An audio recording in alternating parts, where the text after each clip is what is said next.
Bonjour et bienvenue dans Prête-moi ta voix, un podcast où des gens me prêtent leur voix pour que vous puissiez les écouter. Merci de me rejoindre pour l'épisode 18 du podcast, c'est un grand renouveau pour moi depuis que j'ai rejoint Disruptive Audio et je suis trop content d'avoir retrouvé l'énergie et la motivation pour Prête-moi ta voix parce que c'est vraiment un projet qui me tient beaucoup à cœur et qui, je pense, peut faire du bien au monde, peu importe à quelle échelle finalement. Dans cet épisode, je reçois Célina, prénom d'emprunt, qui nous raconte son parcours invraisemblable à travers sa naissance et sa petite enfance loin de la Suisse, puis son adoption pour rejoindre nos terres ici, et enfin ses diagnostics récents au niveau de la santé mentale et la manière dont elle gère ça en ce moment, avec toutes les difficultés qu'elle rencontre. Je la remercie énormément pour son témoignage très touchant qu'elle a préféré garder le plus anonyme possible. Du coup, nos voix dans cet épisode sont un peu modifiées. Comme ça, je vous préviens, vous n'êtes pas étonnés par la tonalité de ma voix un peu plus grave que d'habitude.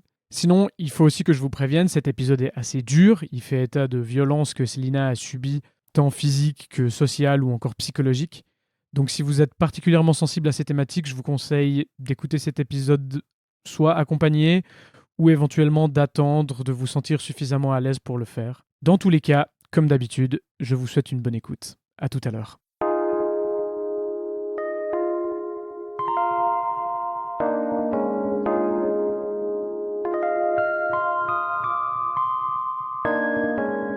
Ma mère biologique et mon père biologique se sont rencontrés quand ils avaient 18 ans à l'université. Puis en fait, je suis un enfant non voulu, enfin non attendu. Euh, et c'est vrai que quand ma mère, elle m'a eu, elle vivait encore elle vivait encore chez les parents de mon père biologique. Et puis en soi, lui, il s'amusait, enfin, il voulait juste s'amuser. Jouer à la guitare et puis prendre de la drogue dure, vu qu'il y en a des masses de quantités dans mon pays d'origine. Et, euh, et ma mère, elle lui a dit, mais vu que c'est une fille, ce serait bien que toi, t'ailles travailler puis que moi, je m'occupe d'elle. Puis lui, il a dit non. Du coup, ma mère, elle était dans une situation assez compliquée parce qu'elle devait tout le temps demander de l'argent à ses beaux-parents en soi. Puis eux, ils leur donnaient de l'argent pour qu'elle puisse m'acheter des couches, la nourriture, le lait. Mais ils lui faisaient des réflexions. Et puis elle était assez gênée. Mais elle était d'un côté, il faut que je subvienne aux besoins de ma fille, quoi. Enfin, c'est pas, je peux pas l'abandonner comme ça. Et de ce que j'ai compris, ma mère et puis mon père biologique, ils ont eu en fait un rapport sexuel non consenti de ce que ma mère m'a raconté. Puis elle est tombée enceinte une deuxième fois. Puis bien sûr, lui, il a eu sa partie de plaisir et il a toujours pas voulu assumer en fait sa responsabilité en tant que père. Il a toujours préféré s'amuser de son côté. Et puis, au bout d'un moment donné, pour ma mère, ça devenait insupportable parce que 2 enfants, à gérer, c'était trop compliqué, au niveau des ressources, au niveau de demander de l'argent, puis, partir travailler, enfin, il fallait bien qu'elle surveille, quoi. Parce que oui, elle pouvait demander aux beaux-parents de surveiller, mais après elle va travailler, mais c'est 2 enfants, enfin, puis sachant qu'en tant que femme, qui a pas de diplôme, elle gagne pas des masses à l'époque. Du coup, elle a préféré, un soir, partir, enfin fuguer en fait, avec elle vu qu'elle avait un sac à dos et puis, 2 enfants, bah, elle a dû choisir. Puis elle m'a choisi, moi. Du coup, c'est vrai que j'ai ça a pris du temps, hein, mais pendant longtemps, j'avais un peu cette, responsabilité qu'il faut que je fasse les choses bien. Absolument que je sois l'élève modèle, l'enfant modèle, que je sois vraiment l'enfant désiré. Il Ouais. faut pas que j'échoue. Et bah, ma mère, elle est arrivée, chez ses grands-parents, enfin chez ses parents, pardon.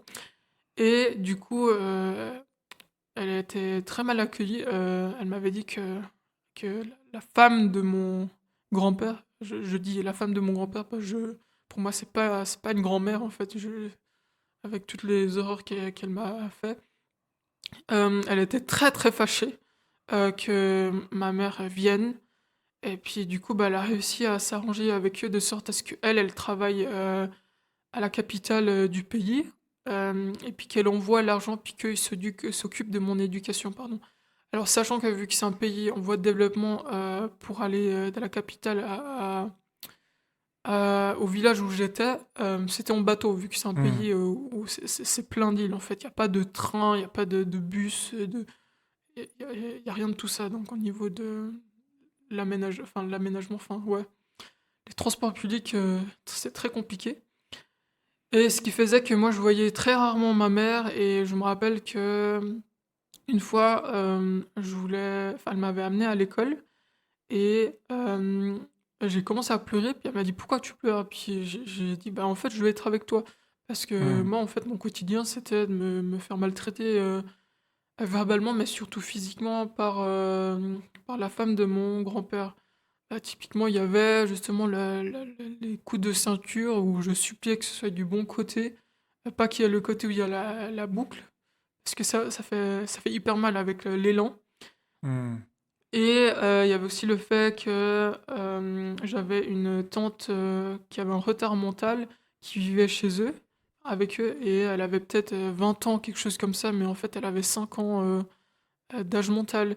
Puis quand elle faisait une bêtise, elle disait que c'était de ma faute, et je ramassais encore plus. Mon Dieu. Après, la chose qui m'a le plus marqué, c'était justement une fois j'avais fait une grosse bêtise, ou pas peut-être, mais elle a pas supporté. Du coup, elle a pris comment ça s'appelle, une chaîne qu'on a dans les aéroports pour les chiens, puis elle m'a étranglé avec ça. Elle m'a attaché, puis j'avais du mal à respirer. Du coup, je devais maintenir mon cou le plus étiré possible pour pouvoir respirer. Waouh. Puis elle a attendu que je me calme. Je sais pas, je sais plus la suite, mais je sais juste que j'étais vraiment pas bien. Puis je me dis, mais je suis dehors dans le jardin pendant qu'elle, bah, elle est sur son comment en train d'écouter de la musique ou faire à manger. Puis moi, enfin, je pleure. Enfin, il y a un enfant de moins de 5 ans qui pleure à côté. Donc voilà, après, bah, il y avait aussi bah, l'école, et puis au village, j'étais pas forcément bien traité. Je sais pas pourquoi d'ailleurs. Peut-être le fait que bah, j'étais l'enfant bâtard du village. Ouais, Et double punition un peu. voilà, je me suis dit, bon. Après, bah voilà, hein, c'est un pays qui a été colonisé par l'Espagne pendant 300 ans. Il y a des valeurs très traditionnelles qui sont restées. Du fait aussi, les hommes, ils sont hyper machos, puis c'est eux qui commandent. Et c'est vrai que bah, j'en veux pas à mon père biologique d'avoir pas essayé de prendre contact avec moi, parce qu'il savait que s'il allait venir dans le village, essayer de prendre contact avec moi ou prendre des nouvelles, ah, il allait se faire buter par mes oncles. Parce que Hmm.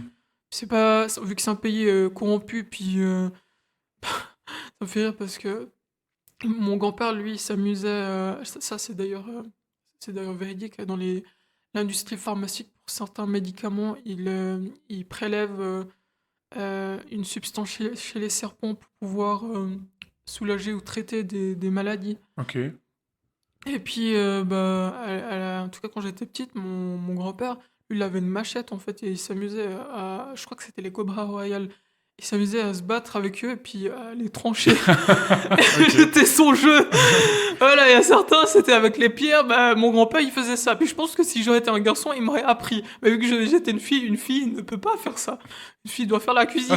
c'est un hobby intéressant en tout cas. Voilà, du coup, bah forcément que mes oncles, ils ont appris à manier la machette et Hmm. tuer un serpent ou tuer un homme. C'est la Ok. même chose, quoi. Sauf que l'homme, il est pas venimeux. Donc, Mhm. donc ouais, non, mon père biologique, il avait pas intérêt à prendre contact avec moi.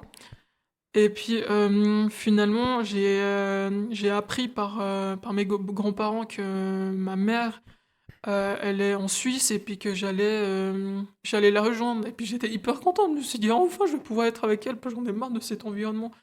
Et puis ce qui était assez drôle, c'est qu'on m'a dit, ouais, en Suisse, en fait, il y a de la neige. Puis moi, j'avais jamais vu de la neige parce que d'où je viens, en fait, c'est un pays avec le climat tropical. Ouais. Et, euh, et on m'a dit, ouais, c'est la neige, c'est froid. Puis dans ma tête d'enfant de 4 ans, 4 ans, 5 ans, la neige, je me suis dit, ah, enfin, je me suis imaginé que, vu que. Qu'est-ce qu'il y a de froid en fait aux Philippines? Bah, les glaces ou les glaçons. Ouais. Et j'imagine des gros blocs de glaçons. Ah ouais. Et puis que je J'adore. marchais dessus, je me suis dit, c'est ça la neige. Puis je me suis dit, ça va être trop bien C'est en une Suisse. patinoire partout.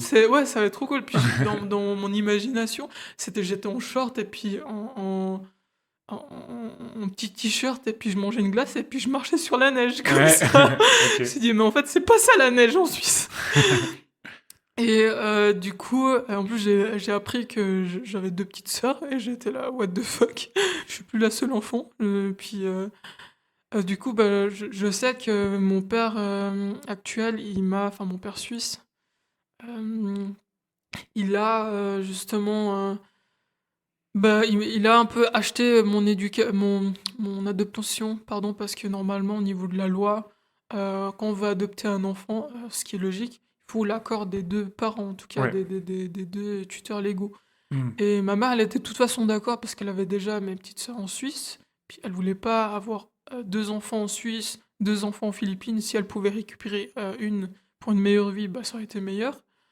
Du coup, ouais, bah, mon père, il a falsifié, enfin, il a payé des gens pour qu'ils falsifient des documents qui attestent comme quoi, en fait, mon père biologique, il m'a abandonné, Hmm. ou il est mort, ou un truc du genre. Et du coup, bah, je suis arrivé en Suisse, et je me rappelle quand je suis arrivé en Suisse, j'ai encore l'image, j'étais à Zurich, ma mère, elle avait la grosse valise, elle avait ma plus petite sœur dans ses bras, elle avait à peine 1 année, même pas. Je vois un grand homme au loin faire coucou du bras avec une fille avec des cheveux longs puis une frange. Puis je me dis, je sais pas qui c'est, mais moi j'étais déjà un peu. J'avais beaucoup d'informations assimilées parce que c'était la première fois que à l'époque, pour quitter mon village et puis aller à la capitale, je devais prendre le bateau. Mhm. C'est la première fois que je prenais le bateau. Mhm. Après, c'est à la capitale, forcément, vu que ça a été un petit peu colonisé, enfin, juste 50 ans par les Américains, du coup, bah, on doit s'imaginer que il y a des gros buildings et tout ça, et Mhm. puis je me suis dit, waouh! Puis après, je rentre dans l'avion, je me dis, waouh! Après, j'arrive en Suisse, et il faut savoir que où j'étais, bah, pour ceux qui ont la référence Mowgli, avec les petites cabanes, bah, c'était ça ma vie. Ok. Il y a des serpents, genre typiquement dans l'école où j'étais, il y avait le directeur qui nous avait tous rassemblés à la cour. Puis il a dit comme quoi, faut plus aller dans les toilettes des filles. Puis on était là, mais pourquoi? Il a dit, ouais, il y a eu un accident, en fait, il y a eu un gros serpent qui a mangé un enfant. C'est ça ma réalité. Non. Et du coup, Wow. moi, j'avais hyper peur pour pouvoir rentrer chez moi. Je devais passer à côté des toilettes enfants. Puis c'était une fille du terminal qui devait m'accompagner. Dans ma tête, j'étais là, bon, au pire, s'il y a un serpent, il va manger la grande fille, quoi. Mon Dieu. Voilà, Ok. donc du coup, quand on arrive en Une autre Suisse. réalité, ouais. Voilà, on arrive en Suisse, on voit qu'on est dans un avion, et puis en plus, c'était l'aéroport de Zurich. Donc, pour ceux qui étaient à Zurich, il est immense l'aéroport. Genre, Ouais, ouais, il est tout est grand. neuf et tout. Enfin. Hmm. Pourtant, dans ma vie, j'ai quand même un peu voyagé, puis j'ai beaucoup fait les aéroports en Espagne, alors que pourtant en Espagne c'est un pays développé. Ouais. Franchement, l'aéroport Zurich, c'est du luxe, hein. Hmm. Et du coup, bah, moi j'avais des escalators, j'avais plein de trucs, je regardais partout en fait, Ouais. comme un enfant qui est à Disney en fait. Mhm. Sauf que pour moi, c'était pas Disney, c'était bizarre. J'étais là, Mhm. c'est bizarre comme Disney. Puis finalement, bah, je vois l'homme hyper grand, blond yeux bleus, blanc, qui s'approche de moi, en fait, de nous. Et je me dis, mais c'est qui cet homme? faut savoir que moi, j'avais jamais vu de bronze bleu de ma vie. Ouais. Parce qu'aux Philippines, on n'avait qu'une seule télé. Et la télé était en noir et blanc. Donc, on regardait des Ok. films américains ou des films du pays, mais c'était en noir et blanc. Du coup, on voyait pas la différence. Ok. Et du coup, là, je comprends que c'est lui, le mari de maman. Et je me dis, ok. Après, on rentre dans la voiture. Je me rappelle, c'était une Ford familiale. Et moi, je suis jamais entré dans une voiture. Puis, suivant, je sais pas si toi, t'as déjà eu ça. Mais tu sais, quand tu rentres dans une voiture neuve, t'as une odeur bizarre. Ouais. Ça sent le cuir un peu, ou bien les Ouais, sièges. ouais, je Ouais. sais pas, ça sent un produit neuf. Et puis Hmm. pourtant, sa voiture, elle était pas neuve. Enfin, c'était sa voiture de Ouais, je vois, c'est travail. une odeur un peu sucrée comme ça. Voilà, Ouais. puis moi, je suis rentré dedans, je me suis dit, c'est quoi cette odeur et tout. Puis après, forcément, pour rentrer à Fribourg, il y avait des virages, et puis les virages, ça n'existait pas, ou d'où je venais, parce qu'on Ok. faisait tout en bateau. Tu vas tout droit. Ouais, ok. Ah ouais, et puis encore, quand j'avais pris le bateau, je faisais que de vomir parce que j'avais le mal de mer. Ouais.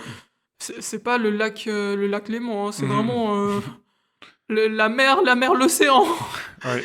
Et du coup, je faisais que de vomir pendant tout le long et j'étais là, ah mais il y a trop en fait. Et puis après, j'arrive en Suisse, c'était en plein été. Et finalement, je me rappelle que c'était l'été parce que on avait rencontré la famille de mon père, et puis ils voulaient tous me voir. Puis ils avaient loué en fait une cabane, je sais plus où exactement, mais à Fribourg. Et puis je sais que dans ma tête, je me rappelle, c'était beaucoup trop. En fait, Hmm. d'un coup, je voyais beaucoup de blanc. Enfin, excusez-moi pour ceux qui écoutent, mais c'est juste que quand t'es petite, tu te dis waouh, c'est lui le mari de maman, il est blond aux yeux bleus, j'ai jamais vu Et il y en ça. a d'autres en Et il y en plus. a d'autres encore. Puis j'avais mes petits cousins, enfin, pas mes petits cousins, mais ils avaient peut-être 2 3 ans plus que moi. Ils étaient trop contents. Ils se disaient, ah, une nouvelle cousine, on va pouvoir jouer avec elle. Elle a l'air plus grande que l'autre cousine qui est encore bébé. Hmm. Et puis moi, je voulais pas, en fait. Je me suis dit, mais qu'est-ce qu'ils me veulent, en fait? C'était trop. Et je me rappelle. Ah, ça, par contre, je me rappelais plus, mais c'était mon père qui a dit, il s'est dit, ouais, tu te rappelles quand t'es arrivé en Suisse, à un moment donné, t'as disparu. T'as disparu, et puis on a paniqué parce qu'on se dit on est dans un village, tu parles pas français, t'es un enfant. Ouais. Puis en fait, moi, dans ma tête, je voulais juste partir parce que je me dis, je préfère retourner dans mon pays d'origine avec la femme de mon grand-père qui me frappe, parce qu'au moins ça je connais, que Mhm. dans un pays où il y a des voitures, il y a des immeubles, enfin, il y a plein de blancs, enfin, j'en avais marre, j'avais juste ma mère, mais c'était beaucoup trop. Tu Et ressentais une forme de saturation ou ouais, ouais, c'était, j'arrivais pas en fait. On m'avait expliqué un peu comment c'est, on m'avait surtout dit la neige, mais on m'avait Mhm. pas dit qu'il y avait. Et puis encore, mes grands-parents, ils pouvaient pas dire comment ça se passe au niveau qu'il y avait des voitures, enfin, vu qu'ils ont jamais été en Suisse, Ouais. ils sont tout le temps restés dans le village. Enfin, Mhm. la modernité pour eux, c'était quoi? C'était la télé du voisin, en noir et blanc, quoi. Mhm. Du coup, j'étais là, bon, après, je me rappelle qu'on avait été une fois à Manor, et puis j'ai deux petites sœurs. Une, elle avait 3 ans, puis elle était hyper contente de me voir parce qu'elle s'est dit, ouais, cool, je vais avoir une sœur avec qui jouer, ça va être trop bien parce qu'avec la nouveau-née, on peut pas jouer, quoi. Mhm.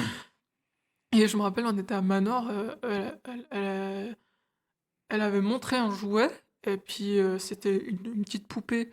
Et mon père, il l'avait acheté pour elle. Et puis, genre, moi, je lui avais montré un truc plus grand. C'était une poupée taille humaine pour les enfants qui ont 4 5 ans. Mhm. Et du coup, il l'a acheté. Puis, ma petite soeur, la moyenne, elle a justement pu ouvrir son cadeau. Et moi, je pouvais pas ouvrir. Et moi, je comprenais pas. Puis, en fait, ils l'ont emballé. Puis, vu que j'ai l'anniversaire, je suis né début août.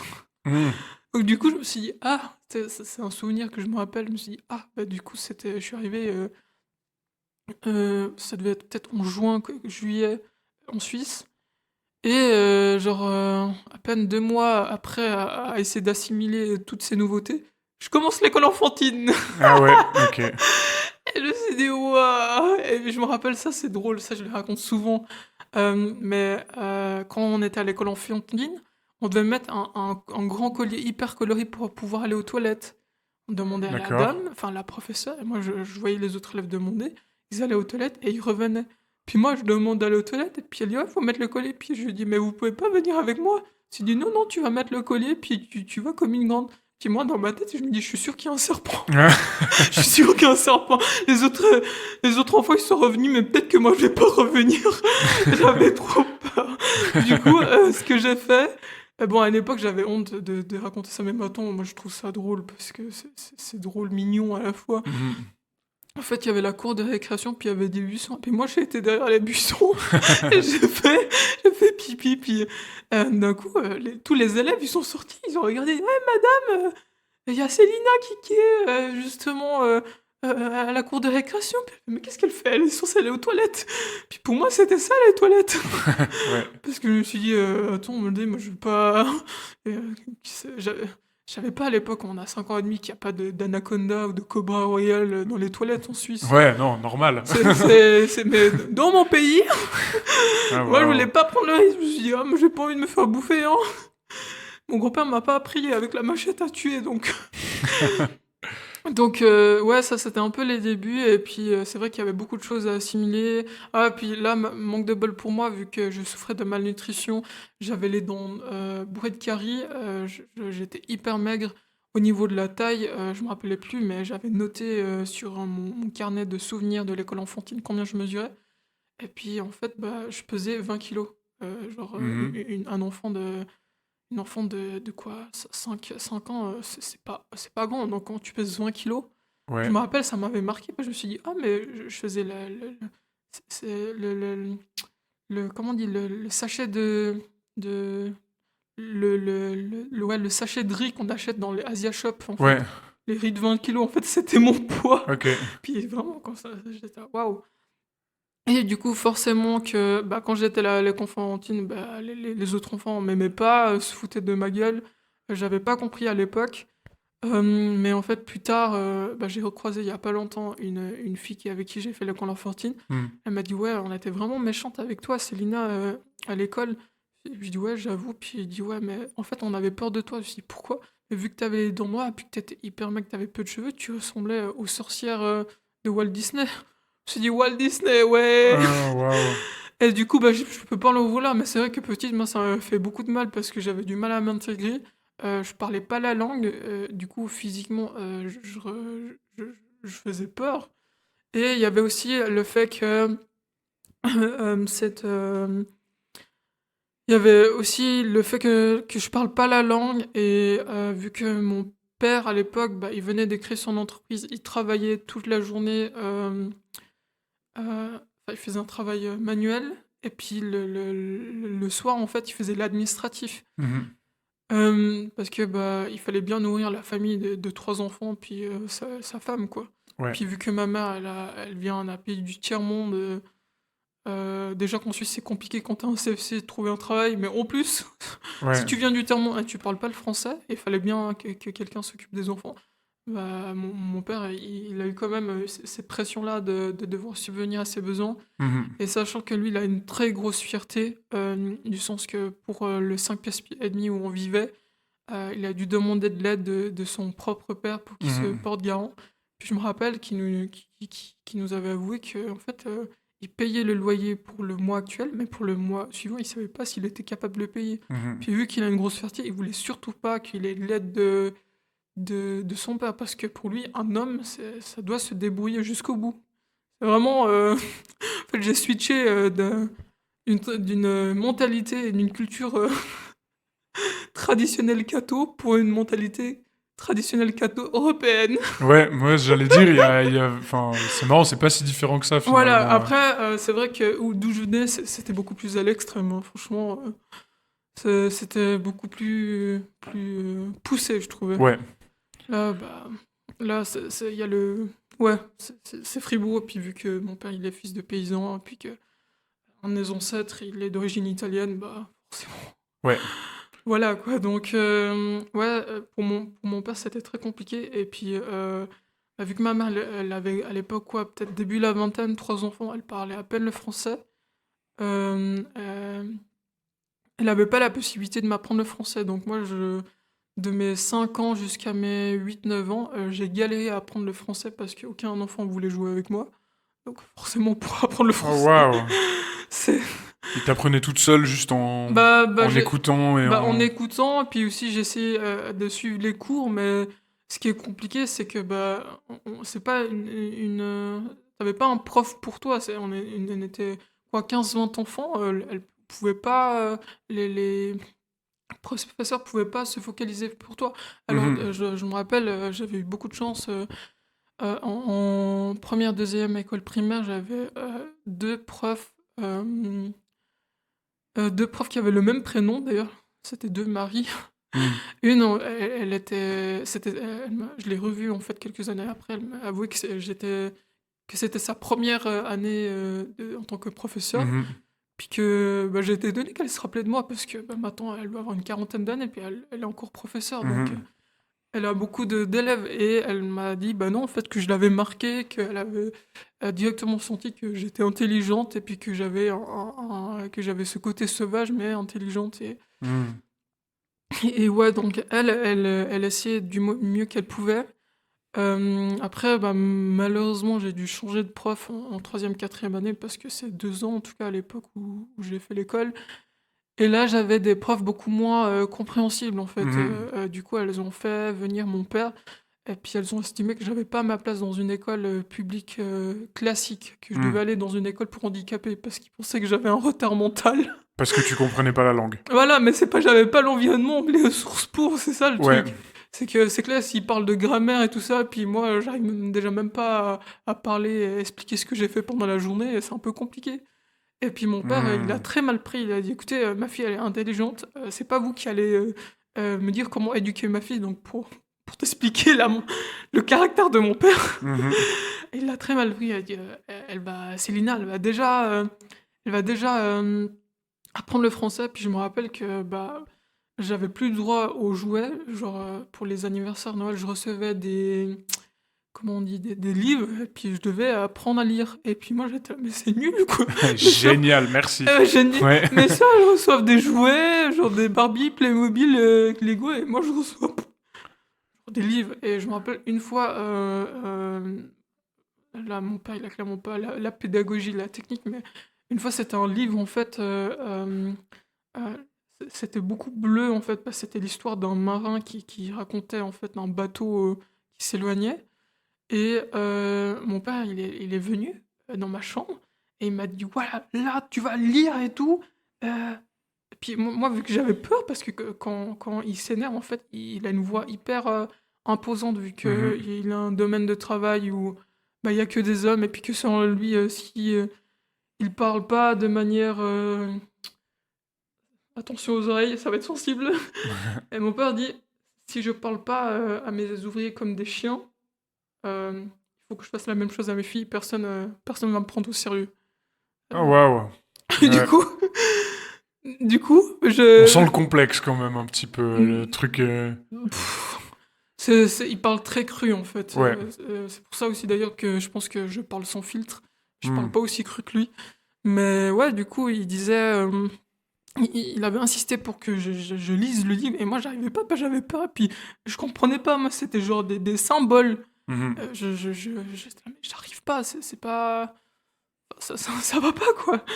Et puis du coup, je me rappelle, il était hyper énervé, il a lu, puis il a dit: «Pourtant c'est pas compliqué». Puis après il me foutait des tartes, sur la tête. Bon après c'était pas des monstres tartes, mais c'était genre d'un coup, pour dire, Mhm. «Dépêche-toi de comprendre, Mhm. c'est pas compliqué, tu pas con». Tu ou il me disait: «Tu con comme un balai ou tu fais exprès?» Mhm.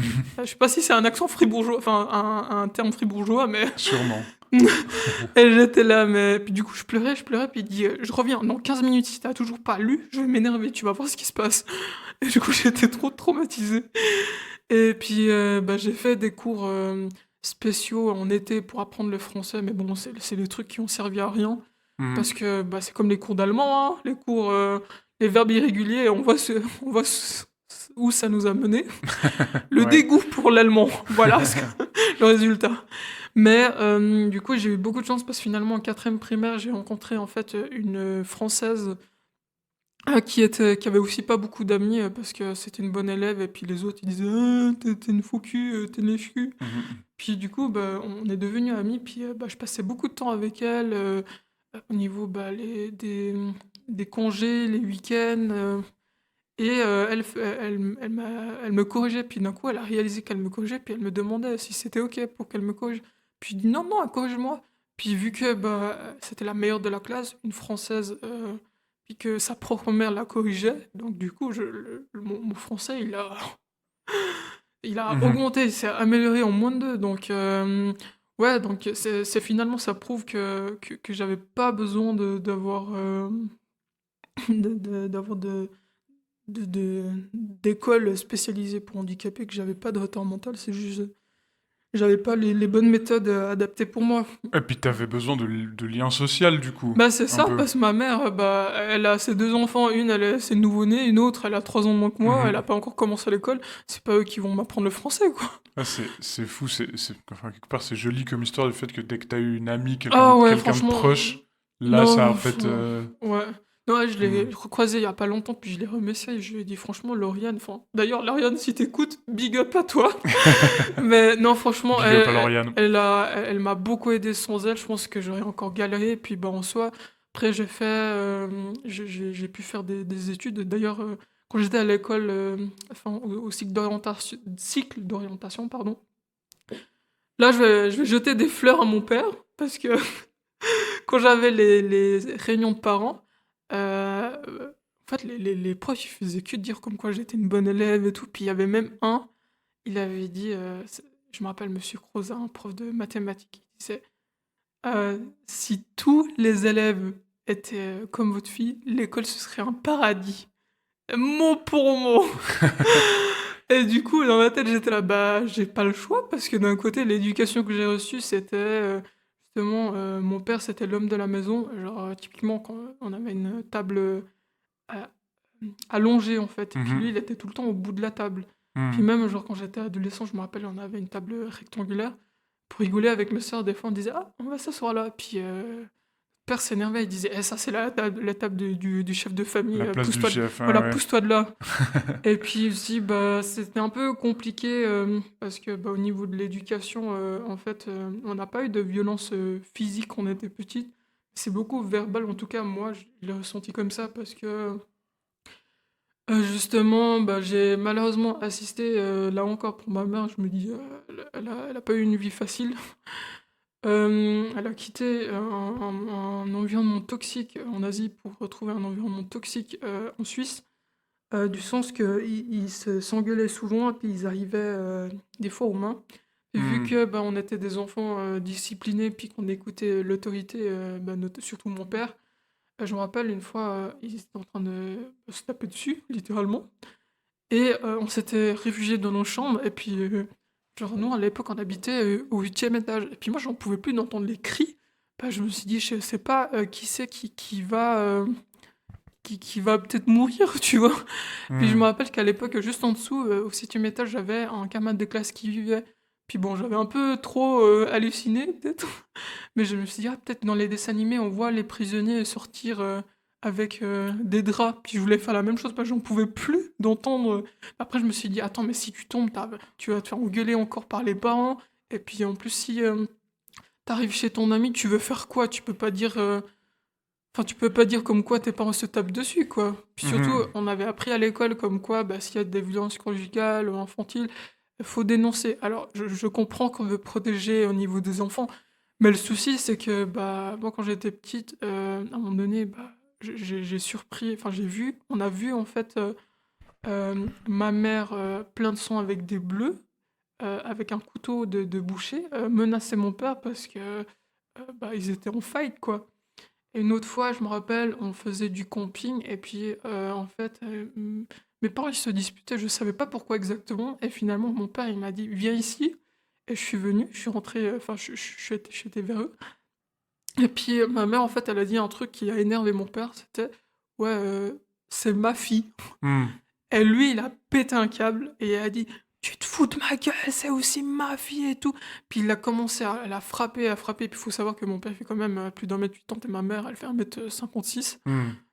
Puis lui, bah, vu qu'il fait un travail physique, il a la condition physique. Mhm. Et du coup, moi, vu qu'on a été entraîné à pas pleurer, à pas faire de crise comme peut-être certains enfants font au supermarché. Nous, avec mon père, Mhm. c'était la discipline. J'ai pas eu Mhm. besoin de faire l'alarme, mais franchement, la discipline, j'ai ça dans le sang. Et du coup, bah, il frappait ma main, puis moi, bah, je disais rien, puis je regardais avec de gros yeux, genre choqué. J'étais, mais qu'est-ce qui se passe? Et finalement, d'un coup, je vois mon père chercher quelque chose derrière. Enfin, il y a le jardin, les affaires de jardinage. Puis il revient avec une pelle. Et je me suis dit, putain. Et d'un coup, il commence à frapper ma mère avec la pelle. Et j'étais là. Et il a dit, pousse-toi de là. Puis du coup, bah, il y avait un bac à sable avec mes petites sœurs. Il y avait mes deux petites sœurs, elles jouaient au bac à sable. Puis bah, moi, je les ai rejoints. Puis on disait rien. Puis en fait, on faisait des châteaux de sable et tout. Puis on parlait pas.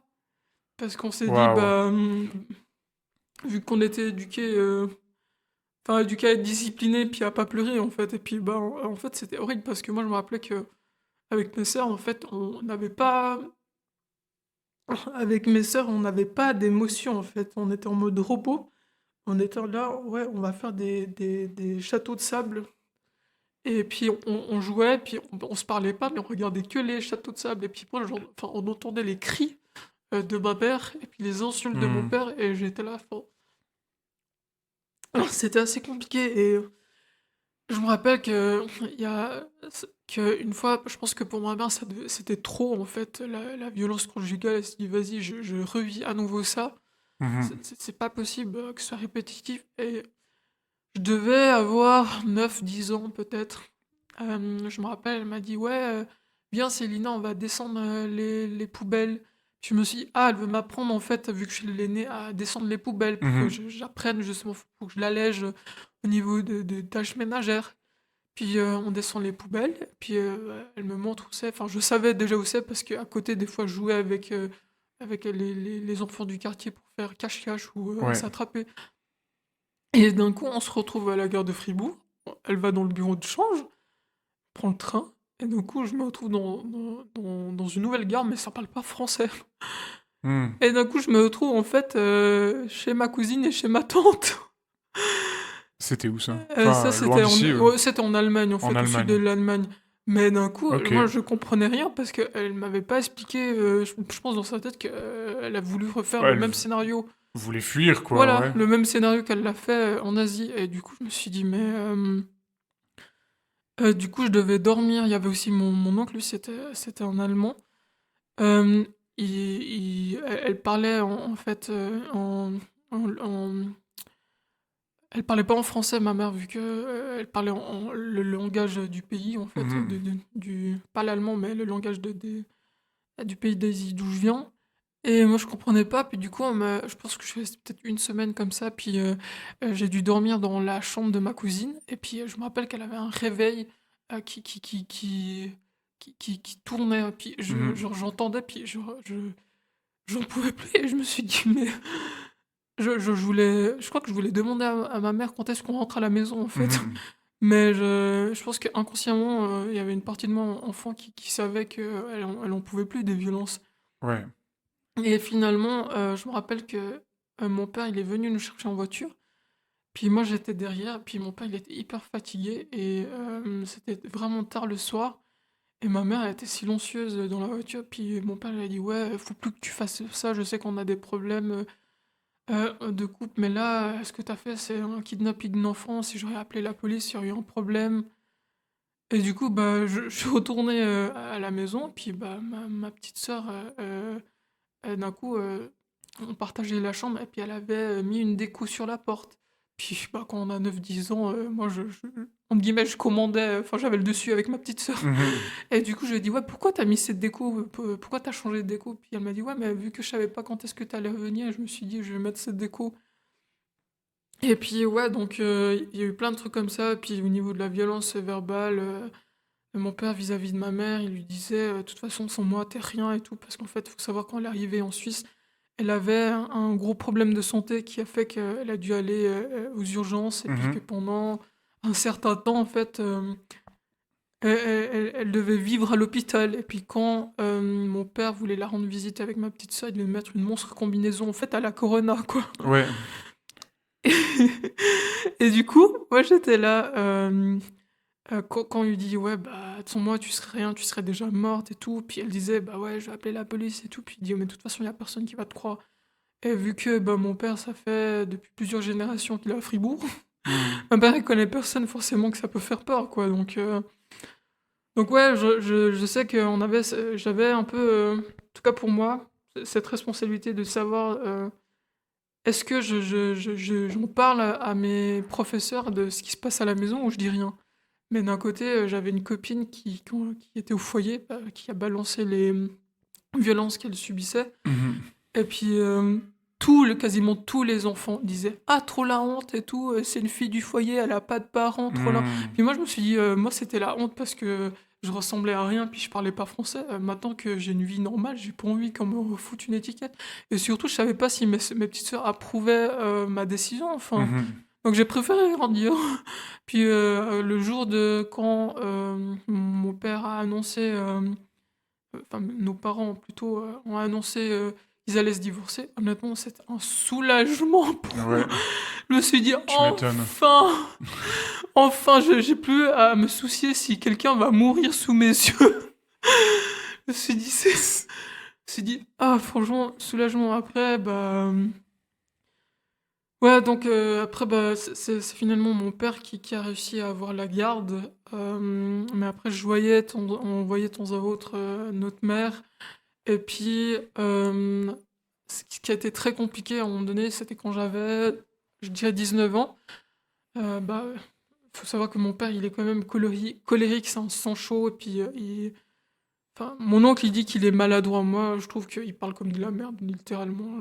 Hmm. Il a pas, il parle pas correctement aux gens. Il y a des manières de dire les choses. On peut dire de manière, les choses directes et fermes, et pas besoin d'insulter la personne. Mhm. Et je me rappelle que je venais d'avoir en fait mon permis, et puis j'avais conduit avec sa voiture. Puis vu que sa voiture, c'est une voiture qui coûte 100 000 francs, puis décapotable et tout ça. Du coup, j'avais un peu mal parqué selon lui. Puis j'ai dit non, mais ça va. Puis il y avait de la neige. Et puis du coup, il s'est énervé. Il a dit ouais, tout c'est une voiture à 100 000 balles et tout, machin. Et du coup, à un moment donné, j'ai osé lui dire bon, c'est vrai que c'est pas correct de ma part, mais quand même, je méritais pas ça. J'ai osé lui dire ouais, t'avais qu'à réfléchir à 2 fois avant de m'adopter. Et là, il a dit sale gamine, tout ce que j'ai fait pour toi. Et il m'a frappé tellement fort, enfin, il m'a giflé tellement fort. En fait, je pense qu'il a pas mesuré sa puissance. Je suis tombé par terre, je me suis littéralement pissé dessus. Et puis en Oh fait, mon Dieu. pendant une semaine, j'entendais pas d'une oreille. Puis vu qu'à l'époque j'étais étudiante, oui, j'aurais dû ausculter aller chez la généraliste, mais il allait recevoir la facture, lui, vu que c'est plus lui qui paye les assurances. Mhm. Mais après, là, d'un côté, la généraliste, elle m'aurait envoyé chez un psychiatre ou une association, puis on m'aurait motivé à porter plainte contre lui. Mais sauf que c'est pas ça la réalité quand t'es encore étudiante. Tu veux pas te retrouver au tribunal avec ton père, et puis déjà, du côté de ta mère, t'as aucune famille qui est en Mhm. Suisse. Si en plus tu mets la merde dans la famille, donc non, franchement, c'est compliqué de chez compliqué. Et ce qui a fait que, en fait, le moment où j'ai finalement enfin pu prendre mon indépendance, là aussi c'était très compliqué parce que je me rappelle, j'avais réussi à avoir directement un poste après ma formation. Puis malheureusement, c'était enfin l'employeur m'a dit, bah voilà, ils allaient faire une restructuration parce que ça allait plus être subventionné par l'État. Puis vu que Mhm. j'étais la plus jeune et puis enfin la dernière à être arrivée, bah je suis la première à partir. Ok. Donc bah j'ai annoncé mon licenciement à mon père et il a pété un câble parce que pour lui c'est pas possible d'être au chômage. Les personnes qui sont au chômage, ce sont des fainéants. Genre ils en Hmm. foutent pas une. Si tu es au chômage, tu dois accepter tout et n'importe quoi. Mais il dit, mais je suis employé de commerce, je vais pas faire femme de ménage. Puis en plus, vu qu'il y a eu beaucoup de travail au black et tout, enfin, ça aurait été compliqué, quoi. Mhm. Je voulais pas avoir des problèmes avec justement l'administration fédérale des contributions ou je sais pas trop quoi. Et du coup, bah, j'étais plus du tout la bienvenue. Genre, on faisait que de se prendre la tête, enfin plutôt lui, parce que moi j'ose pas j'ose pas répondre en fait quand il Mhm. m'engueule, parce que j'ai peur. J'ai peur d'en ramasser une. Et je me rappelle qu'à une fois, bah, j'en pouvais plus en fait de rentrer chez lui. Heureusement, dans mon ancien bureau, il y avait 2 étages. Un étage, c'était justement le bureau, où on recevait les clients, puis en bas, bah, il y avait les toilettes et la cuisine. Bah, du coup, j'ai dormi dans mon ancien bureau. Ah, waouh. Et c'est ouais, j'étais je me dis: «Bon, c'était un peu compliqué parce que, bon, c'est vrai que c'était pas aussi confortable que ça parce qu'il y avait pas le matelas, mais je me dis j'étais contre le radiateur, puis j'avais une jaquette, donc ça allait. Puis j'avais la cuisine, le micro-ondes, donc ça allait aussi, les toilettes, mais ce qui était compliqué, c'était l'hygiène parce qu'il y avait pas les douches. Mhm.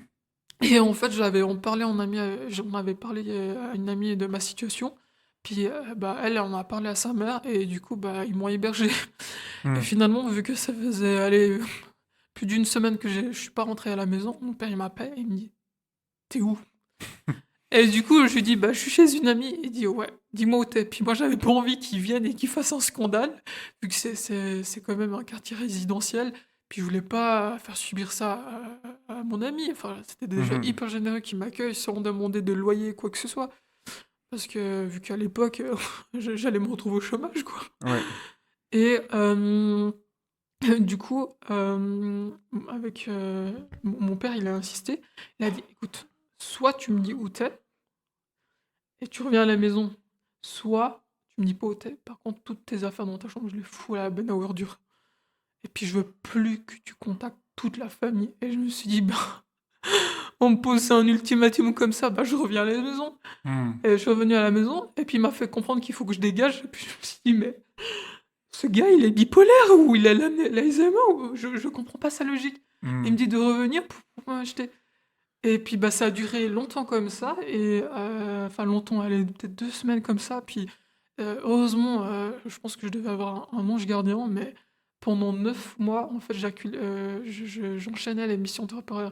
Le jour où je terminais la mission temporaire, la une autre boîte de placement m'appelait pour dire: «Ah, est-ce que vous êtes dispo de suite parce qu'on a Mhm. besoin?» Puis pendant 9 mois, j'ai pu payer en fait, mes charges et au début, j'ai pu calmer mon père, mais finalement, il en avait marre. Il m'a dit: «Ouais, il faut que je te donne un mois pour dégager d'ici». Puis, du coup, bah, je lui ai expliqué: «Bah, j'ai pas j'ai des missions temporaires, enfin, je peux pas avoir un appartement». Il m'a dit: «Ah, mais je me pose en tant que garant». Mhm. Et du coup, bah, j'avais visité, un appartement, que j'aimais, un studio, que j'aimais beaucoup, ça rentrait dans mes charges, c'était pas trop cher et tout.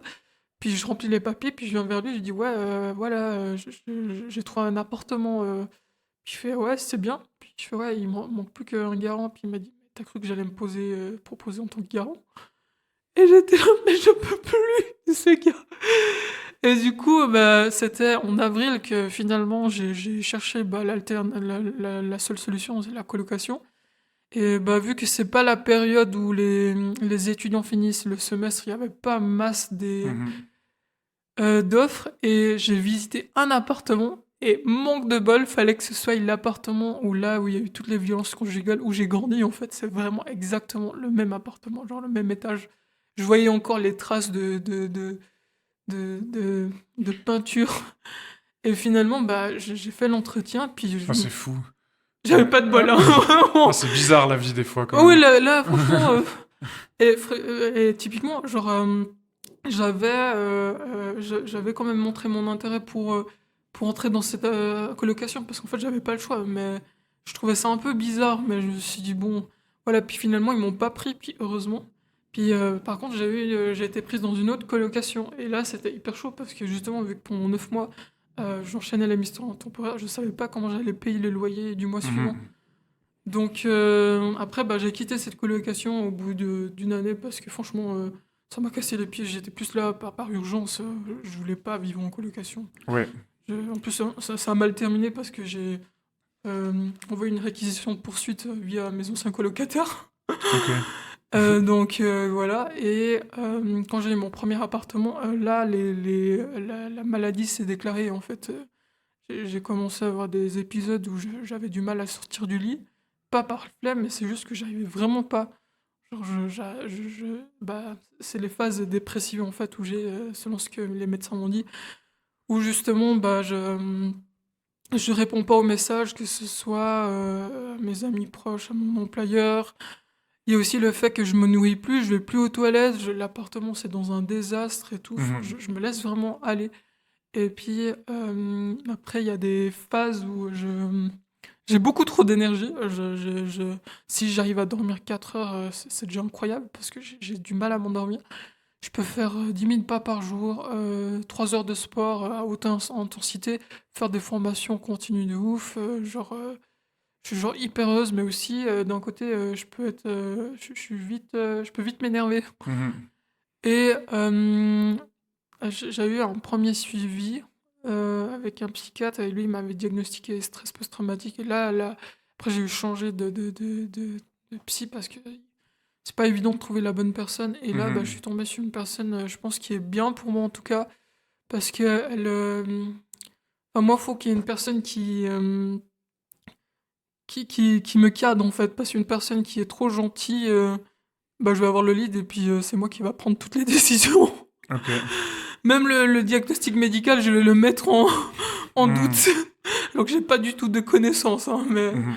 c'est que je suis comme ça en fait. Quand je fais appel à des services, même si que la personne elle a des diplômes, je me dis qu'en fait elle peut se tromper, Mhm. qu'elle a pas la science infuse. Donc ouais, au début de l'année, bah, ma psychiatre actuelle, elle m'a diagnostiqué bipolaire et justement c'est vrai que bah, ça fait sens avec les phases que j'ai où c'est d'un extrême à l'autre, où c'est vraiment pénible. Enfin, quoique les phases où je suis bien, j'adore. Mhm. Je pète le feu, c'est trop bien. Genre, tout est. J'ai jamais pris de drogue de ma vie, mais pour ceux qui prennent de la drogue, je peux les comprendre parce que c'est agréable Mhm. comme sensation. Mais après, il y a la rechute, la dépression, donc c'est compliqué. Et puis, après, le souci avec cette maladie, c'est que enfin, j'ai pas encore accepté le diagnostic, pas que je doute du diagnostic de ma psy. Elle a quand même 20 ans d'expérience, elle est compétente, je Mhm. pense. Mais c'est juste que là, il y a 3 4 ans en arrière, on m'a dit que j'avais le stress post-traumatique. Et là, on me rajoute la bipolarité. Mhm. Je dit, mais j'ai autre chose à foutre en fait qu'avoir cette maladie. Moi, j'avais des projets, j'avais des Ouais. objectifs. Et puis, ouais, pour synthétiser, en gros, bah, là, on avait fait une demande à l'AI pour une reconversion professionnelle. Moi, je suis toujours en recherche d'emploi. Mais le truc, c'est que vu que l'appartement actuel où je suis vraiment bien, et puis bah, en soi avec un taf qui me paye à la hauteur de mes compétences, bah, j'arrive à me le payer. Mhm. Même avec l'augmentation des loyers. Le souci, c'est que bah, le contrat de bail il est au nom de mon père, et vu qu'avec mon père, c'est très compliqué parce que bah, à ma deuxième hospitalisation, j'ai dû dire pourquoi j'étais hospitalisé. Et puis, en gros, bah, lui, pour synthétiser, il n'arrive pas à comprendre que pendant toutes ces années, bah, je vivais normalement. J'avais pas de flashback, comme il dit, pétage de plomb lié Mhm. aux attouchements. Et que d'un coup, là, ça ressort. Que pour lui, c'est de la bullshit, clairement. Il m'a dit, en fait, t'as inventé, là, tu joues le rôle de la petite fille qui a été adoptée. Ton cinéma, je le connais, ça marche plus avec moi. Genre là, tu veux juste profiter du système. Et quand on a C'est ce propre père qui dit c'est ça. tellement violent, ouais. Ah non, mais c'est violent au niveau des propos. Il me dit, mais en fait, tu fais exprès. Tu Mhm. fais exprès. C'est de la bullshit. Genre, c'est n'importe quoi. C'est vraiment. Quand il parle de manière crue comme ça, je me dis. Mhm. C'est pour ça que moi, j'ai pris de la distance, beaucoup de distance avec lui. Malheureusement, je dépends quand même un peu de lui parce que. Il a le contrat de bail, il a le Mhm. double clé, donc il peut venir en soi quand il veut si je réponds pas à ses appels. Mais c'est vrai que bah, la dernière fois que je l'ai vu volontairement, c'était à Noël. À Noël, voilà. Puis là, bah, Mhm. en mai, là, il m'a appelé aujourd'hui.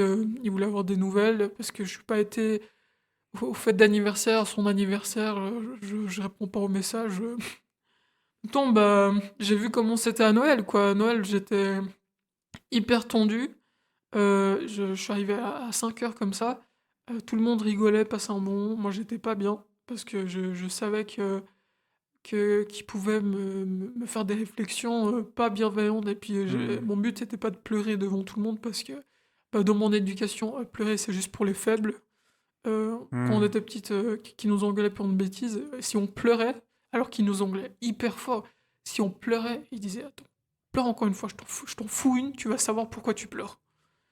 Et du coup, bah, avec mes sœurs, en fait, on a appris à être comme les personnes slaves. On refoule nos sentiments, nos émotions. Et du coup, ouais, donc, bah, c'est pour ça que moi, j'ai vite contact avec lui, parce que je sais qu'il n'est pas dans ses réflexions, il est pas, enfin, il est pas valorisant, comme dit mon Hmm. psychiatre. Je me sens comme une merde, en fait, à chaque fois. Ouais, puis enfin, quelque part, comment toi tu te sens? Est-ce que toi t'as vécu? En fait, Ah, c'est de la bullshit. lui, il en est, mais puis lui, il en est aussi coupable un petit bout. Du coup, Bah oui, ce serait, en fait, valoriser ton vécu, ce serait aussi admettre ce qu'il a fait de faux, peut-être. Bah alors, le souci, c'est que quand j'ai fait ma deuxième hospitalisation, je lui ai juste parlé des attouchements et j'ai pas réussi à lui dire, mais j'avais juste réussi à lui dire, ouais, tu te rappelles quand j'étais petite et j'avais un comportement atypique. Et puis en fait, il m'a dit direct, ouais, mais tu dis n'importe quoi, t'as eu une bonne enfance et tout, t'as eu tout ce que tu voulais. Puis en fait, c'était pas ça. Moi, je parle pas d'un point de vue matériel. Dans un point de vue matériel, je sais que je fais partie des personnes. J'étais une fille pourri gâtée, honnêtement, Hmm. surtout quand son entreprise a décollé. Parce que typiquement, quand j'avais 18 ans, j'ai vécu en Allemagne, j'avais sa carte de crédit, quoi. J'avais Hmm. son code et puis je pouvais dépenser comme je voulais. Mais c'est d'un point de vue, bah, quand j'étais petite, j'avais a priori des comportements atypique, du sens que quand il a fait la démarche pour m'adopter, il y a le service de la protection de l'enfance qui sont venus en fait m'observer. Et Mhm. puis je me rappelle qu'une fois c'était une dame blonde, la coupe à la Marilyn Monroe, elle avait un collet vert, et puis elle m'a dit ouais, j'ai ce collet vert, je l'utilise plus, est-ce que tu veux? Puis elle m'a demandé si s'il y avait quelque chose que je voulais en parler avec elle, que mon père me faisait. Hmm. Ça montre déjà que ils avaient, enfin, c'est quand même des professionnels, quoi. Donc, Mhm. ils se sont dit par le comportement que j'avais qu'il y avait un souci. Puis c'est vrai que maintenant, quand j'y pense, petite, bon, mon père, il est pas très doué pour montrer son amour. Enfin, là, Mhm. mais les rares fois où il montrait son amour, c'était quand on allait dans le lit des parents. Puis genre, j'avais ma petite sœur, mes deux petites sœurs, elles allaient vers lui. Il disait, du moment qu'il disait, viens, c'est mon câlin. Puis du coup, elles allaient, puis elles laissaient tomber les jouets et tout. Puis Mhm. du coup, moi, il m'appelait, puis moi, je répondais pas, en fait. Je voulais pas. Je me suis dit, mais je veux pas qu'il me touche, en fait. Ouais. Puis pendant longtemps, en fait, je voulais surtout pas qu'il me touche. Genre, et, bah, cette fois-ci où il est sorti du lit parce qu'il voulait. Parce que pendant toute notre éducation, il a jamais fait de différence entre ses filles biologiques et puis sa fille adoptive en soi. Et du coup, bah, je pense qu'il voulait donner la même intention, Mhm. même câlin qu'il donnait à ses deux autres filles. Et du coup, moi, j'ai commencé à paniquer quand je l'ai vu venir. Puis, bah, on avait cette fameuse table ovale, assez longue, qui faisait 2 mètres au moins. J'ai commencé à courir autour. Puis Mhm. lui, il me courait derrière. Et puis, du coup, il disait, ouais, mais Céline, tout va bien et tout, je suis là et tout, je veux pas te faire mal. Et j'ai paniqué, paniqué.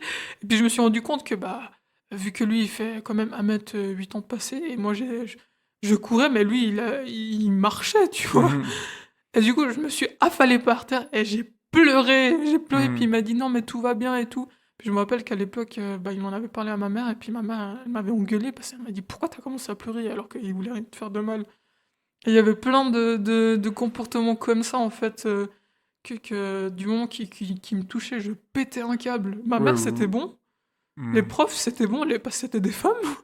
Mais lui, je voulais pas qu'il me touche. Ouais, où ton inconscient se souvenait, genre que Ah là, oui, il y avait un danger, un truc qu'il fallait ouais, genre que tu un fuis, homme, quoi. voilà. Puis du coup, bah, je pense que Mhm. les assistantes de service de la protection de l'enfance, elles ont, enfin, elle a dû remarquer ça. Mhm. Puis je me rappelle que, enfin, mon père, il nous avait dit, ouais, quand je voulais t'adopter et tout, ils m'ont dit comme quoi, ils pensent que je te fais subir des attouchements sexuels. Et puis lui, il a très mal pris en fait, parce que je peux Mhm. comprendre. En même temps, si tu es pas le coupable, lui, il a hyper mal pris, puis il a pété un câble, et puis il a dit ouais, puisque c'est comme ça, que c'est trop difficile de l'adopter, dans ce cas, je vais pas l'adopter, puis ce sera pas ma fille. Puis bah, je pense qu'à l'époque, la SEJ s'est rendu compte que bah, finalement, c'était pas lui le coupable, et puis qu'il Mhm. avait vraiment une bonne volonté de m'adopter, quoi. Donc ouais,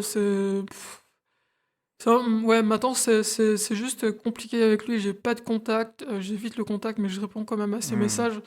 Mais je dois lui donner des nouvelles parce qu'il me demande des nouvelles au niveau de ma santé, comment ça va. Et j'ai juste parlé tout à l'heure, quand je l'ai eu au téléphone ce matin, j'ai des insomnies, puis il dit: «Ah, mais ça, c'est normal en même temps si tu travailles pas puis que tu as des problèmes, Puis, enfin, il a dit ça en banalisant, puis je voulais presque argumenter en disant: «Bah non, c'est d'autres choses», mais je Hmm. lui dis: «En fait, ça sert à rien» parce que la seule fois où je me suis un peu ouverte, vers lui, sur les traumas, sans parler des fois où il se tapait dessus avec, ma mère, je me suis dit: «En fait, ça sert à rien parce qu'il va toute façon, remettre en question, ce que Hmm. j'ai vécu, puis j'ai pas besoin de ça». Du coup, bah, à chaque fois quand je l'ai au téléphone, moi je suis là, il a proposé qu'on se voie et qu'on mange ensemble et du coup, moi j'ai refusé, j'ai dit: «Bah non, non, ça joue» et j'ai pleuré parce que d'un côté, il y a une part de moi qui veut garder contact avec ma famille, mais d'un autre côté, je sais que si je le vois, bah, il va poser des questions, puis moi je saurais pas quoi répondre.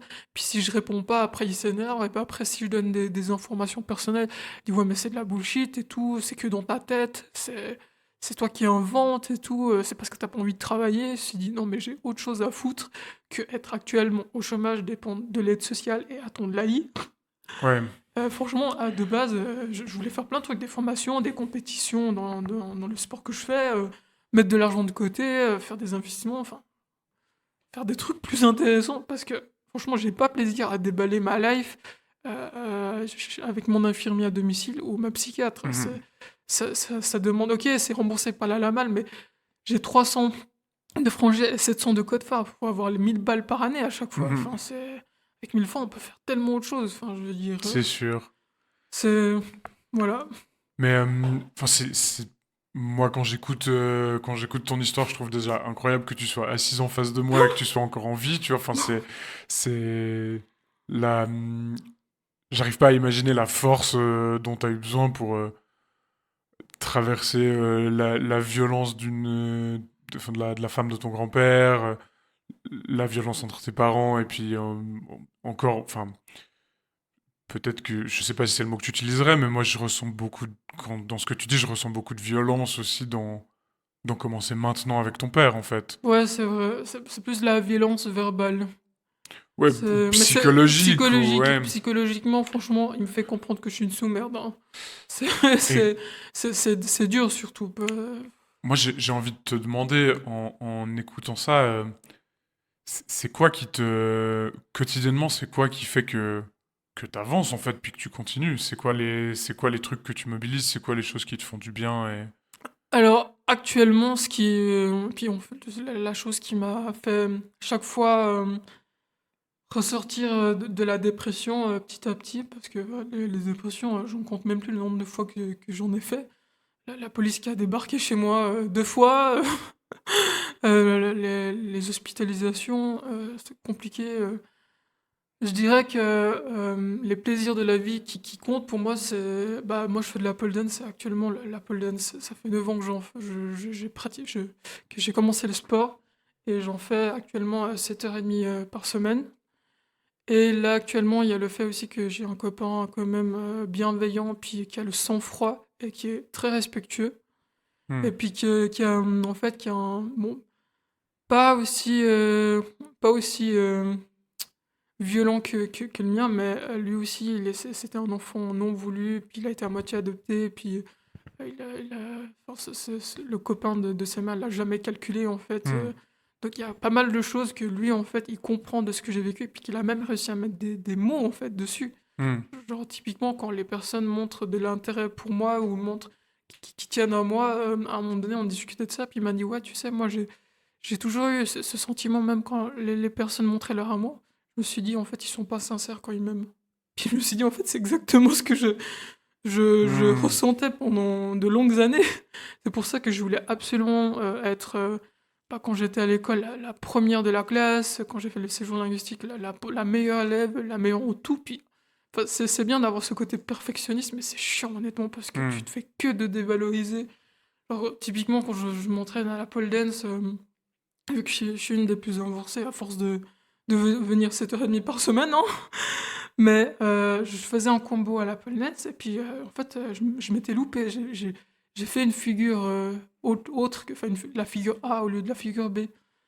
Et puis du coup, à la fin, j'étais frustré, j'étais énervé. Je me suis dit: «Ah, c'est pas ça», alors que en plus, j'avais filmé pour voir l'évolution. Puis j'entends après 2 filles qui étaient juste à côté de moi, elles me regardaient, puis après elles ont commencé à applaudir. Hmm. Et c'est là que je me dis: «En fait, je suis hyper dur avec moi-même». Et ouais, donc du coup, pour répondre à la question, moi, c'est clairement mon copain qui est bienveillant, la pole dance, à cuisiner pour moi, mais surtout pour les autres, partager ça. C'est pour ça que, à la base, quand t'es venu, moi, si j'avais su, je voulais faire un gâteau.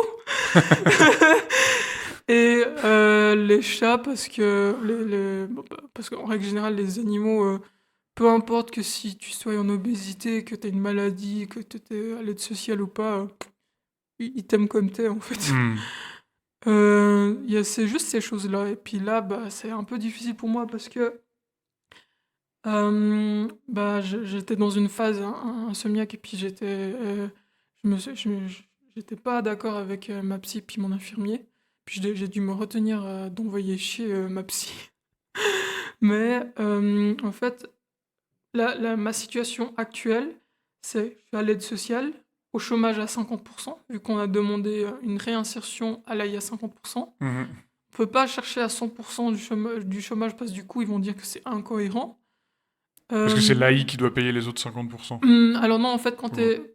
quand tu fais une demande de réinsertion à l'AI, eux, ils demandent justement que tu signes une procuration pour qu'ils puissent contacter différents organismes, que ce soit tes anciens employeurs, Ouais. le chômage et tout ça.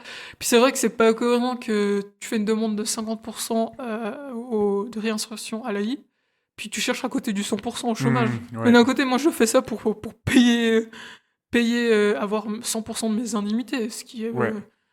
Mais du coup, bah, c'est pour ça que j'ai dû m'inscrire à l'aide sociale. Et puis, j'attends l'AI. Puis, j'ai réalisé qu'en fait, à la fin de l'année, de toute façon, mon père, il va résilier le contrat de bail parce qu'il quitte la Suisse.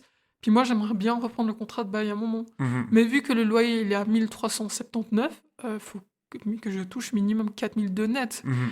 Puis, c'est pas en ayant ok, j'ai pas de poursuite, mais quelqu'un qui est à l'AI, au chômage, à l'aide sociale, la régie, ils en ont rien à foutre que t'es déjà dedans. Ils vont Hmm. chercher un meilleur locataire. Et du coup, bah, j'en avais parlé à ma médecin, puis je lui ai dit, ouais, mais en fait, moi je réalise que ça va pas aller parce que je vais devoir quitter mon appartement. Je pourrais même pas prendre un studio parce que bah, j'aurais pas les 3 mois de fiche de salaire, vu que employé de commerce à 50%, on gagne pas des masses. Je vais finir dans une colocation, mais même les colocations, ils demandent les 3 mois de fiche de salaire. Mhm. Puis ce qui est normal en fait, parce que la personne qui a le contrat de bail, elle va pas prendre le risque avec quelqu'un. Et puis en plus, il faut faire des entretiens. Faut montrer que sur le bonjour, enfin, que tu matches avec la colocation. Après, faut vivre avec des gens. J'en ai rien à foutre des gens. Je m'en tape, franchement. Ceux qui aiment bien être en colocation, ça va. Mais moi, en fait, je m'en fous des gens. Je m'en tape. Je ne veux pas. J'ai vécu en colocation par obligation. L'année dernière, j'ai hébergé ma mère pendant 1 mois et demi parce qu'elle avait des problèmes de logement. À la fin, on s'engueulait, quoi. Alors que c'est ma mère. Ouais, j'imagine qu'avec tout ce que t'as vécu aussi, t'as déjà eu beaucoup de travail à faire. Mais Enfin, c'est déjà quelque chose d'être avec soi-même ah pour oui, mais en encore plus, être avec si des ça, autres. ouais, Ouais. c'est vrai que ton argument, ça, je pourrais le balancer à ma psy. Mais c'est vrai qu'en plus, si je dois être avec des gens, puis en plus, tu Hmm. dois manger ensemble, après, au niveau de la propreté, genre, on n'a pas la même notion de propreté. Je peux pas mettre ma barre de pôle au milieu du salon parce que, Ouais. rien, mais... Non, bah, du coup, j'ai réalisé ça. Et puis, moi, ce qui m'a énervé avec ma psychiatre, c'est que elle m'avait demandé combien me coûte mon abonnement de pole dance. Puis j'ai dit, ah bah voilà, moi j'ai un abonnement d'une année où je paye par mois 179 francs. Elle a fait 179 francs. Puis je me suis dit, et puis elle a commencé à noter dans son calepin. Puis je me suis dit, ça y est, elle va mettre comme quoi que je suis une dépensière excessive, trop accro au sport. Et puis du coup, je lui ai dit, oh, mais ça va, parce que vu que je m'entraîne, enfin, officiellement, je m'entraîne 7h30. Mais à mon corps médical, je dis 5 heures parce que 5 heures, ils disent comme quoi c'est beaucoup trop. Donc Hmm. je compte pas les échauffements. Ah, puis c'est pas cher en soi pour une chose qui te fait vraiment du Bah bien. c'est ça, Et ouais. 179 francs divisé par, je fais 5 heures où vraiment je m'entraîne, 5 heures, donc 20 heures par mois. 179 francs divisé par 20 heures, ça fait 8 francs 95. Puis je lui ai dit, bah moi j'ai pas de voiture, je suis pas dans les choses beauté, esthéticienne, les ongles, je pars pas en vacances, je sors pas, je bois pas d'alcool. Elle a dit, ouais, mais vous savez, il y a des gens qui, qui peuvent pas se permettre tout ce que vous dites et puis qui pourraient pas se permettre de payer votre abonnement. Puis j'étais là, mais elle fait exprès ou quoi? Genre, j'étais à deux doigts de lui dire, bah, c'est facile de dire ce genre de conneries quand on touche 20 000 boules par mois, puis qu'on est assis à écouter la vie merdique des gens. Du coup, je me suis dit, ouh, j'étais tellement énervé. Mais c'est dingue. Enfin, je trouve que ça montre quand même à quel point aussi enfin, le, le système n'est pas réfléchi aussi pour vraiment aller dans le sens de qu'est-ce qui va te faire du bien. Moi, j'ai l'impression que en fait, ton assurance, elle devrait te payer ton abonnement de pole dance parce que Ouais. c'est quelque chose qui te fait du bien et qui t'aide en fait à guérir quelque part, ou en tout cas À me à prendre maintenir en soin de vie, toi, ouais. en tout cas ça. Parce que c'est ce que je lui avais déjà dit, on m'avait déjà en parlé. Euh, je lui disais, ouais, bah, quand j'ai des crises d'angoisse ou quand je suis énervé, bah, je vais m'entraîner, puis ça va mieux. Ça m'évite de prendre des calmants, des tranquilliums qui, justement, te rendent addict à long terme. Puis elle dit, ah non, il faut pas prendre des tranquilliums toute la journée. Puis surtout que ça me fait dormir, puis après, je peux pas remplir mes obligations. Ouais. Je suis au chômage, je dois quand même répondre aux appels, faire des recherches et tout, aller au rendez-vous. Mais si chaque fois je dors, après, je dis, ah, mais vous êtes en arrêt maladie à 100%, du coup, on va vous couper le chômage et vous allez à l'AI et à l'aide sociale. Puis l'aide sociale, franchement, ils te donnent 3 fois rien. Et surtout, ils te demandent tellement de documents. Genre, typiquement, moi, ils m'ont demandé là les relevés de tous mes comptes des 6 derniers mois. Et puis qu'en plus, bah, vu que les mois avancent, du coup, bah, ils redemandent les mois qui viennent de passer. Ouais. Et c'est infernal, en fait. Et puis dans cette situation-là dans laquelle tu es maintenant, euh, est-ce qu'il y a des choses que tu vois qui te donnent de l'espoir? Est-ce que enfin, tu vois une porte de sortie ou Franchement, là, j'allais faire prendre l'exemple de Senia parce que pour moi, elle a quand même une situation plus stable que moi, du sens où elle a un taf, elle arrive à payer ses charges.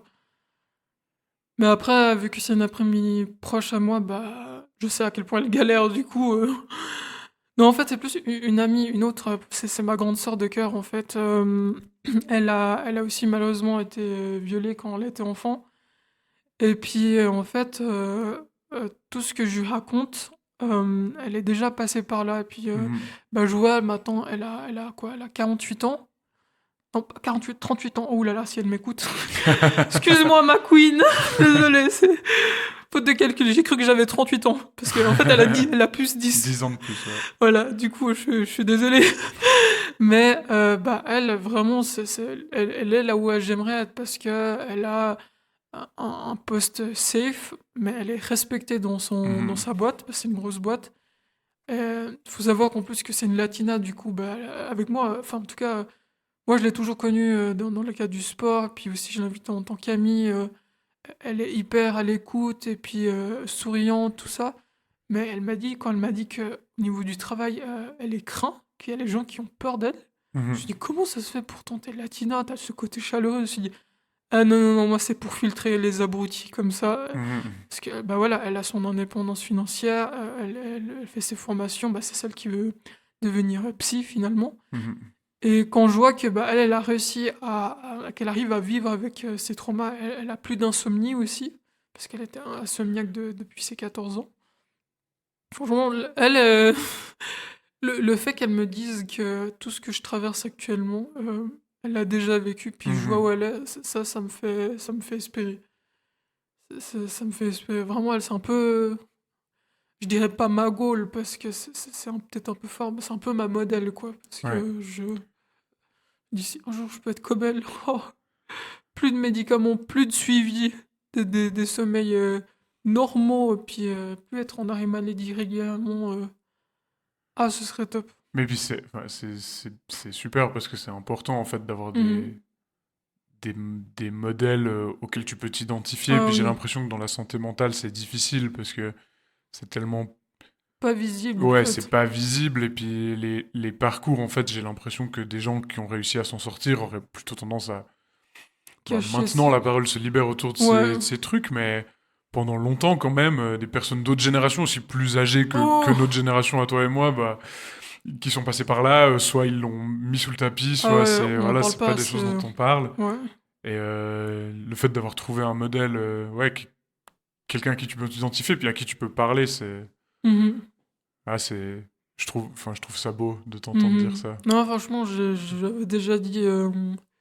Euh, parce que vu que j'ai beaucoup de peine à exprimer mes émotions, mes sentiments, les seules personnes qui j'ai dit je t'aime, c'est mon copain actuel, mon abruti d'ex. Bon, lui, c'est une autre histoire, il y a un cas juridique ouvert. On fera Et un autre podcast.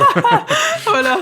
Alors, comment se débarrasser des abrutis avec Ah. lesquels donc, ouais, mon abruti d'ex, mon copain actuel, et puis bah, ma grande sœur de cœur, celle qui Mhm. m'inspire beaucoup en fait dans son parcours.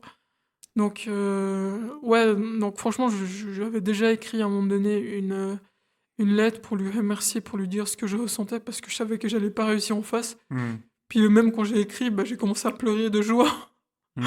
Enfin, ouais, de joie. Puis même quand j'en avais parlé, une fois que j'allais mieux à ma psychiatre, j'ai commencé à pleurer. Elle fait, mais pourquoi vous pleurez? J'ai dit, ouais, mais parce que j'ai de la chance de l'avoir dans ma vie, en fait. J'ai dit, sinon, C'est ce serait magnifique. compliqué.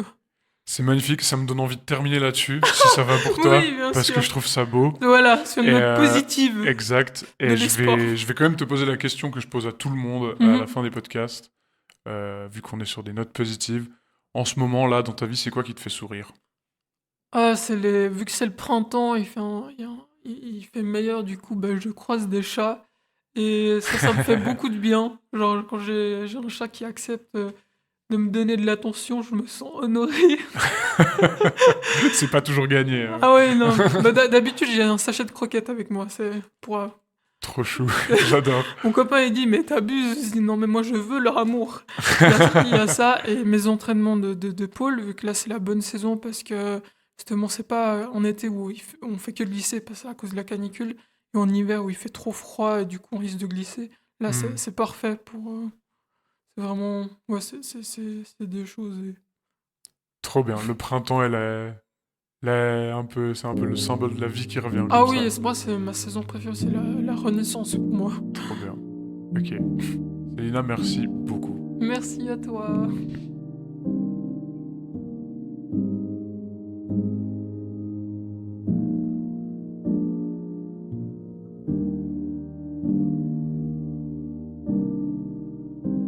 Prête-moi ta voix est un podcast de Disruptive Audio entièrement produit par Fred Rebaud. Il sort environ tous les mois, selon mon rythme personnel. Les génériques de début et de fin ont été composés par Francesco Bucciarelli, l'artwork de l'épisode est par Nicolas Dimeo et Ileor a fait le dessin de la lanterne. Merci infiniment à LE pour leur aide.